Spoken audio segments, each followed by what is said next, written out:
안녕하십니까. 자, 이번 시간부터는 문제집 풀이 강의를 합니다. 문제집 풀이 강의를 할 때는 좀 주의하실 점은 뭐냐면 먼저 문제집을 한번 모의고사를 풀듯이 쭉 풀어보시고요. 해당 부분에 대해서 요약집 강의를 한번 들으시고 나서 문제집 강의를 들으셨으면 좋겠어요. 왜냐하면은 문제집을 풀고 나서 수업을 들어야 이 수업에 대한 좀 뭐랄까요, 좀 효율이 좀 높습니다. 그러니까 다시 말하면 문제를 왜 틀리게 됐는지 이유를, 문제를 어떻게 풀었는지에 대한 본인의 생각이, 기억이 남아있는 상태에서 해설 강의 듣는 게 좀 중요하고요. 그 다음에 또 요약집 강의를 좀 참고하라는 이유는 뭐냐면, 만약에 문제집 강의만 들으시면은 이게 지식이 좀 체계가 안 잡혀지고 사변적으로 개별적인 것을 암기하게 되거든요. 그래서 될 수 있으면 모의고사 풀듯이 먼저 해당 부분을 쭉 푸시고 빨리요, 스피드하게 푸시고 나서 요약집 강의 해당하는 부분의 강의를 먼저 들으시고, 그리고 나서 문제집 강의를 듣는다. 이런 세 가지가 뭐죠? 한 세트로 돼가지고 이루어져야 된다는 거 말씀드리고요. 그 다음에 문제집은 공인중개사 민법 문제집의 내용은 대부분이 다 똑같습니다. 왜냐하면 이것이 뭐 편저자가 새롭게 만든 문제인 경우는 거의 없고요. 실제로 그동안 공인중개사 시험이나 아니면 변리사 또는 뭐 간평사 뭐 이런 출제된 시험 문제집을 근거로 해서 문제집을 대부분이 만들어지기 때문에 거의 대동소이하다가 보면 되고요. 따라서 이 문제집 저 문제집 많이 본다고 좋은 건 아니기 때문에 한 개의 문제집을 반복해서 여러 번 보시는 것이 효율적이라는 거 다시 한번 주의사항 말씀드리겠습니다. 자, 강의를 시작하게 되는데요. 맨 처음에 나와 있는 1번 문제는 뭐 그닥 중요한 것은 아닙니다. 근데 혹시나 해가지고 넣어놓은 건데, 일단 이런 문제입니다. 우리가 살면서 여러 가지 관계를 맺게 되는데, 이러한 관계를 생활관계라고 하고요. 이 생활관계가 두 가지로 나뉘어요. 법에 의해서 규율되는 법률관계와 법이 아닌 나머지 것에 의해서 규율되는 인간관계로 나뉘고요. 중요한 타이점은 법에서 규율되는 법률관계는 권리와 의무를 발생시킨다는데 특징이 있고요. 법이 아닌 나머지 것에 의해서 규율되는 인간관계는 권리와 의무를 발생시키지 않는다는 점에서 중요한 특징이 있습니다. 그럼 어떤 차이점이 있냐면, 법률관계는 반드시 이행해야 돼요. 이행하지 않는다면 법적 구속, 제재가 따르게 되고요. 인간관계는 해도 그만 안 해도 그만 상관이 없다라는 결론이 도달하게 되는 거죠. 그 다음에 인간관계는 굉장히 많은 예가 있습니다. 그 중에 한 가지 예가 뭐냐면 호의관계라는 게 있습니다. 호의관계는 좋은 뜻으로 상호간에 이익을 주고받는 관계를 의미하고요. 인간관계 한 가지 예이기 때문에 법적인 권리와 의무를 발생시키지 않는다는 점에서는 인간관계와 마찬가지입니다. 따라 1번, 타당하지 않은 것은 3번이죠.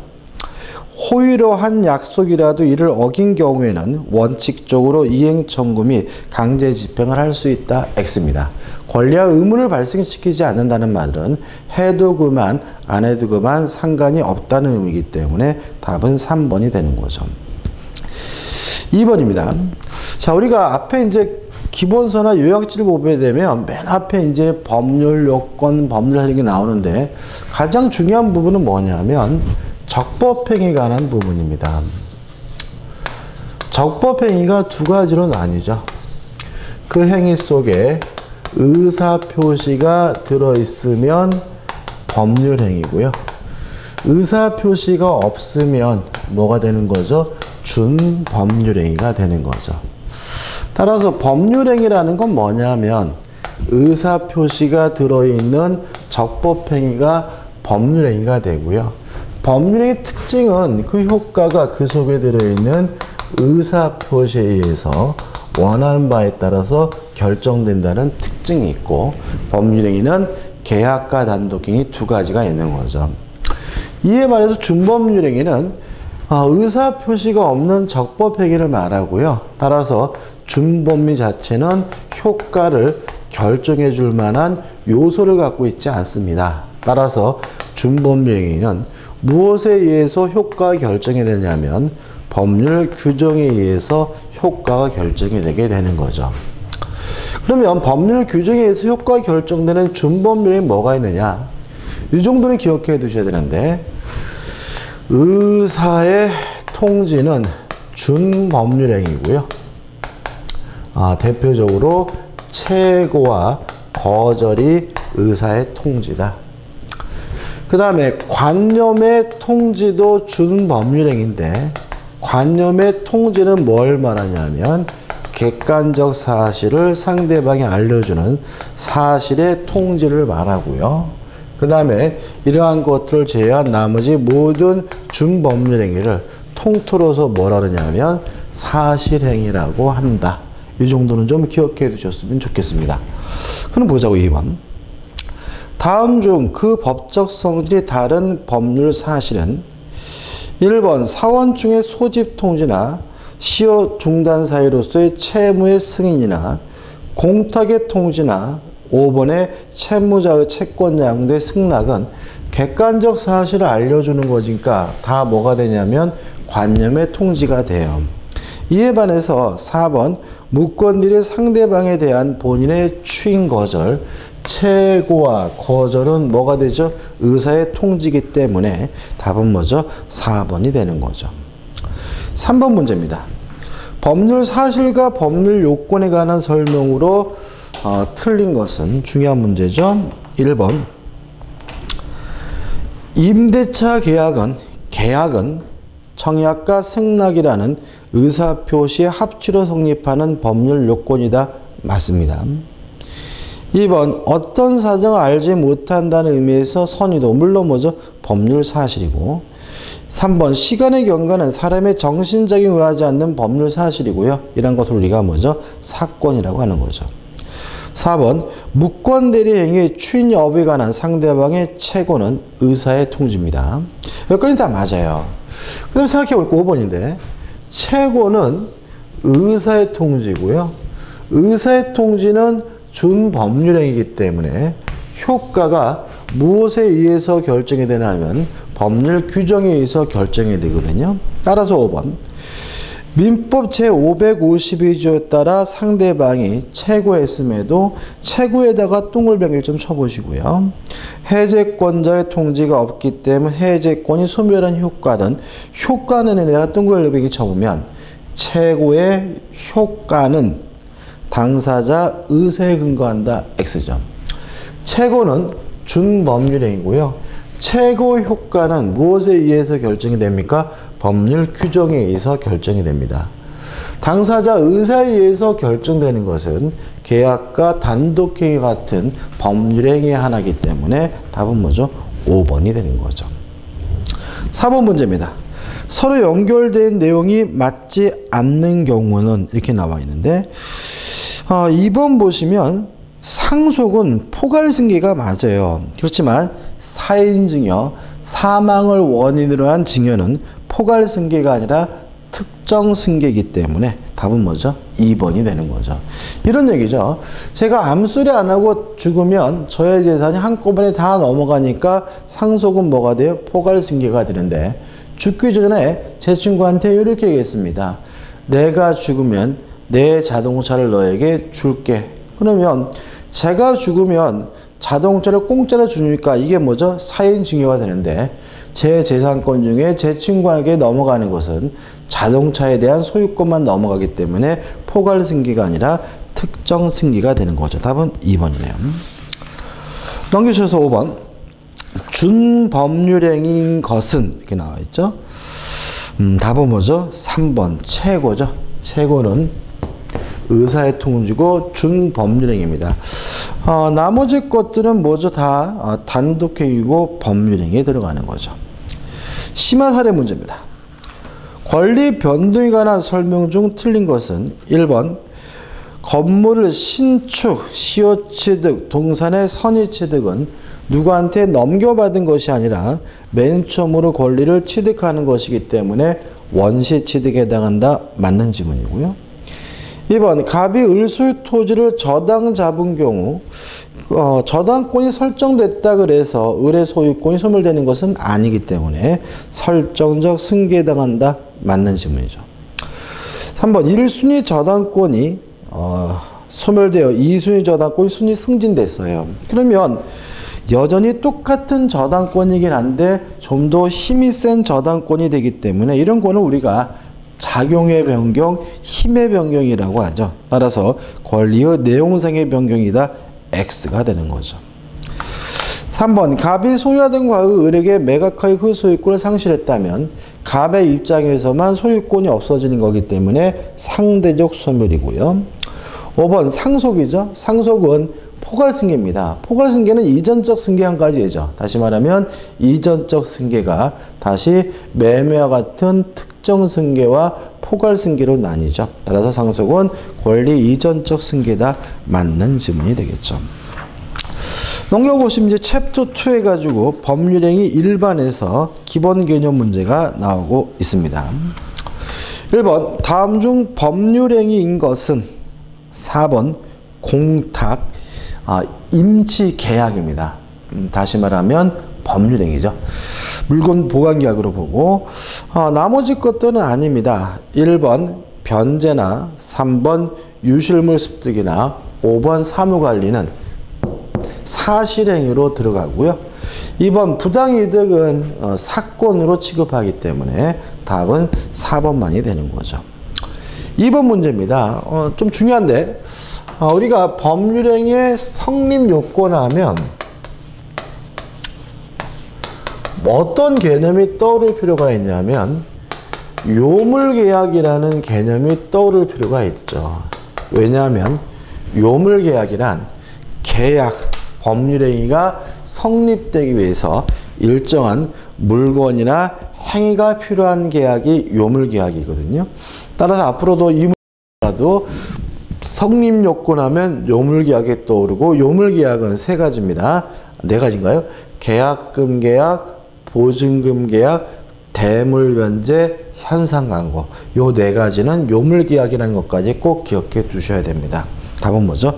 1번이 되겠네요. 3번 문제입니다.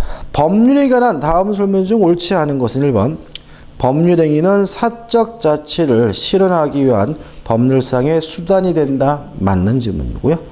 2번 법률행위는 의사표시만으로 이루어진다. X입니다. 법률행위가 되기 위해선 반드시 의사표시가 필요하긴 하지만 의사표시만으로 이루어진 건 아니죠. 예를 들어서 혼인을 생각해 볼까요? 제가 어떤 아가씨한테 저와 결혼해 주십시오. 의사표시죠? 좋습니다. 의사표시죠? 그래서 둘이 결혼하자. 좋다. 그럼 물론 뭐죠? 법률행위인데 그것만으로 둘이 부부가 되냐 말이죠. 둘은 함께 혼인신고라는 사실행위를 해야지만 비로소 뭐가 돼요? 부부가 되고 혼인이 되는 거죠. 따라서 의사표시만으로 이루어진 것은 아니고 의사표시 외에도 별개의 사실행위가 필요한 경우도 있기 때문에 답은 뭐죠? 2번이 되는 거죠. 3번 법률행위는 행위자가 원하는 대로 효과를 발생하게 한다. 법률효과는 의사표시에 의해서 결정되고 의사표시가 뭐죠? 원하는 바, 바라는 바를 밖으로 표시하는 것이니까 맞는 질문이고요. 4번 하나의 의사표시가 법률행위 되는 경우도 있어요. 이게 뭐죠? 단독행위고. 5번 의사표시에 무효 사유가 있는 경우에는 법률행위로 무효로 된다. 왜요? 의사표시에 의해서 효과가 결정되므로 의사표시가 무효면 법률행위도 뭐가 됩니까? 무효가 되겠죠. 답은 뭐죠? 2번이 됩니다. 4번 문제입니다. 법률행위에 관한 설명 중 틀린 것은 1번 의사표시는 법률행위의 유일한 요건은 아니며 의사표시 이외에 다른 법률 사실이 요구되는 법률행위도 있다. 맞고요. 가장 대표적인 것이 혼인이라고 말씀드렸죠. 2번 법률행위가 당사자가 뜻하는 대로 효과를 발생하기 위하여는 법률행위가 성립하고 또 유효하여야 하고요. 3번 사기 강박에 의한 법률행위는 법률행위가 아니다. X죠. 법률행위입니다. 다만 뭐 할 수 있죠? 취소가 가능한 법률행위죠. 답은 3번이죠. 4번 법률행위가 준범위 다른 점은 행위자가 원하는 대로의 효과가 발생한다는 데 있다. 맞죠? 법률행위 효과가 의사표시 원하는 대로 결정이 되고요. 준법률행위는 법률 규정에 의해서 그 효과가 결정되니까요. 5번 법률의 해석은 법률 문제로서 상고심의 심판 대상이 된다. 맞는 질문이고 5번 질문은 좀 외워두시는 게 좋습니다. 답은 3번입니다. 넘기셔가지고 5번입니다. 반사회적 법률행위인데요. 반사회적 법률 실제로 가장 중요한 건 두 가지입니다. 첫째, 혼인과 이혼과 같은 가족법상의 자유는 절대적으로 보장이 됩니다. 따라서 가족법상의 자유를 제한한다면 그것은 심하든 심하지 않든 바로 반사회적 법률에서 무효가 되고요. 두 번째, 인간이면 당연히 하는 행동이라면 서로 그것이 나쁜 짓이라 하더라도 반사회적이지 않다는 게 우리 판례 입장이죠. 대표적으로 세금 회피나 채무 회피 또는 비자금을 은닉하는 행위, 투기 행위 이런 것들은 인간 본성으로 발현을 이해하기 때문에 우리 판례는 반사회적이지 않다고 이해합니다. 이게 전부거든요. 그러면 5번처럼 반사회적 법률에서 무효가 아닌 것은 그럼 뭘 찾으면 되냐면 세금 회피, 채무 회피, 비자금, 범죄자금, 은닉 이런 거거든요. 그래서 5번 보시면 부동산에 대한 강제 집행을 면할 목적으로 다른 말로 하면 돈 갚기 싫어서 채무 회피죠. 채무 회피는 반사회적이지 않기 때문에 답은 5번이 되는 거죠. 6번 문제입니다. 법률행위에 관한 옳은 설명을 모두 고른 것은 기억. 법률행위가 효력 요건을 갖추지 않았어요. 그러면 무효죠. 따라서 당사자가 의도한 법률 효과는 발생한다. X죠. 니은번 법률행위의 규범적 해석은 표시행위의 객관적 의미를 탐구하는 거거든요. 따라서 당사자의 내심적 의사가 가지는 주관적 의미를 확정하는 것이다. X가 되는 거죠. 디귿번 우리 민법의 법률행위는 다 뭐죠? 불요식행위입니다. 따라서 대리권 수요행위는 위임장을 작성 교부하지 않도록 성립하는 불요식행위이다. 맞는 지문이고요. 그 다음에 리을번 출연행위인데 증가와 감소가 함께 일어나야 뭐가 되죠? 출연행위가 되고 소유권의 포기처럼 감소만 있을 뿐 증가는 없는 경우에는 비출연행위거든요. 따라서 리을번 타인의 재산을 증가시키지 않으면서 행위자의 재산을 감소시키는 법률행위 소유권의 포기고 출연행위가 아니다. 맞네요. 비출연행위죠. 답은 5번이네요. 7번 문제입니다. 법률행위와 의사표시에 관한 기술로서 옳은 것은 1번 법률행위란 법률 요건을 이루는 개개의 사실을 말하며 크게 용태와 사건으로 구분할 수 있다. X입니다. 1번이 맞을래요? 앞에 뭐가 붙어야 되냐면 법률 사실이 붙어야죠. 다시 말해 1번은 법률행위의 설명이 아니라 법률 사실에 관한 설명인 거죠. 2번 의사표시는 준법률행위라고도 하며 X입니다. 의사표시가 없는 적법행위가 준법률행위죠. 3번 법률행위는 의사표시를 제외한 사법성의 법률요건 X고요. 4번 의사표시는 법률행위의 불가결의 요소이다. 맞습니다. 5번 법률행위란 법률의 규정에 의한 행위, 즉 법률적 행위라고도 한다. 법률 규정에 의한 행위는 준법률행위라고 하는 거죠. 다시 말하면 법률적 행위, 준법률행위는 법률행위가 아니죠. 답은 4번이죠. 8번 문제입니다. 법률에 관한 설명 중 맞는 것은 1번 법률행위가 유효하게 성립한 후에 그 목적이 실현 불가능하게 된 경우 이거 우리가 후발적 불능이고 후발적 불능은 유효하기 때문에 그 법률행위 유효하다. 맞는 질문이죠. 답은 1번이죠. 2번 제한 능력을 원인으로 한 법률 취소는 제3자를 보호하지 않습니다. 따라서 선의의 제3자에게 대항할 수 없다. X가 되고요. 3번 비진이 의사표시 원칙적으로 무효이다. X입니다. 진이 아닌 의사표시는 원칙이 유효하고요. 4번 가장 매면 허위 표시로서 유효하다. X 무효고요. 5번 사기에 의한 의사표시는 무효가 아니라 취소할 수 있는 법률행위입니다. 답은 1번이죠. 넘기셔서 9번이죠. 다음 중 요식행위가 아닌 것은 2번이 답입니다. 설명드릴 것 없고 중요하진 않고 그 다음에 10번입니다. 일단 법률행위가 둘로 나뉘죠. 의사표시가 있기만 하면 법률행위고 따라서 의사표시가 하나만 있어도 뭐죠? 법률행위고 두 개 있어도 법률행위죠. 그럼 이렇게 되는 거죠. 의사표시가 하나다. 단독행위가 되고 의사표시가 두 개다. 이게 뭐예요? 계약이 되거든요. 그럼 하나라는 의미와 두 개라는 의미는 뭐냐면요.